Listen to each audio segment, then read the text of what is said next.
So, ayan na guys, nagluto na tayo ng fish paksiw. Alam nyo guys, walang kutsilyo ang ginawa ko para ma-chop ko yung yung luya. Grabe haba kaluoy. So, survivor using the kutsara baga.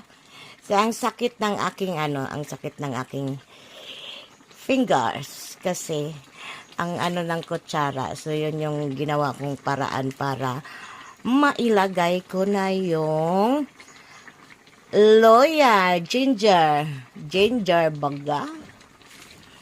Ayan. So, ayan ang ulam, paksiw na fish. O, diba? So, naluto na yung kanin. May check.